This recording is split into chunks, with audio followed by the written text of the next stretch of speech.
If you've ever dove into PvP in Elder Scrolls Online, you know there's this one mechanic that everyone holds up as the sign of a truly skilled player: bar swapping. You know, that constant, frantic switching between your two weapons. It's been the gold standard for years. But is it actually as great as everyone says it is? Or is it just a complicated habit we can't shake? Yeah, this quote from Britonia just hits the nail on the head, doesn't it? It perfectly captures that feeling of being totally overwhelmed. It's like you're playing a whole separate game of just managing timers and praying the lag doesn't get killed, instead of, actually fighting other players. And that's the core problem we're digging into. So, here's our game plan. First, we're going to look at the old-school 2-bar standard. Then, we'll dive into the 1-bar revolution that came to challenge it. After that, we'll put them head-to-head, and finally, we'll drop our verdict on which one really comes out on top. Right, so for the longest time, the 2-bar system was just the way.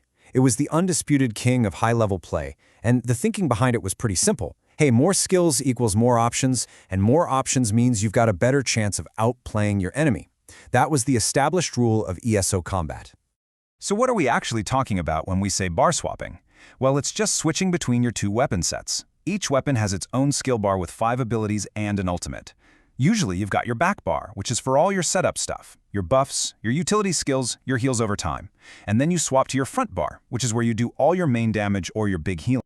Okay, and this is where it gets kind of crazy. This cycle you see here, it never stops. You're constantly swapping to your back bar, hitting all your buffs, swapping back to the front, all while trying to actually react to the fight around you and keep an eye on a dozen different timers ticking down.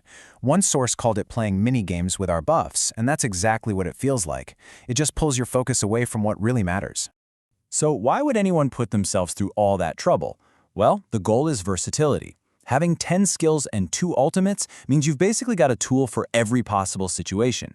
The idea is that a player who can actually master all that chaos has a way higher performance ceiling than anybody else. That's the big promise of the 2-bar system. But then a challenger appeared, something that was designed to basically tear that whole philosophy down. The 1-bar build rose up and asked a very simple question. Is all that stress and complexity really necessary to be powerful? And the key to this whole revolution is one single mythic item, the Oaken Soul Ring. This thing is a game changer. It gives you a whole laundry list of super powerful buffs, permanently. Stuff like Major Berserk, Major Courage, things you'd normally have to dedicate skills and mental energy to keeping up. With this ring, they're just on, all the time, no thought required. Now, of course, there's a catch. You can't have it all. And this quote from Icy Fire Gaming sums it up perfectly. When you wear the Oaken Soul Ring, it locks you to a single bar. Poof, half your skill slots are gone, and so is your second ultimate. So the ring isn't just free power, it's basically doing the job of your back bar for you. It's a direct trade. You give up versatility to gain simplicity. And this gets right to the heart of the 1-bar philosophy. The goal here isn't to have the highest potential damage or healing in a perfect scenario. The goal is flawless consistency. By getting rid of buff management, you guarantee you have 100% uptime on your most important power-ups, and you free up so much brain space to just focus on positioning, awareness, and executing your 5 skills perfectly.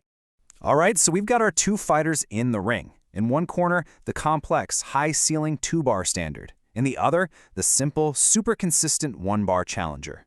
Let's put them side by side and see how this fight really plays out. I mean, on paper, the difference is just stark. 10 skills versus 5.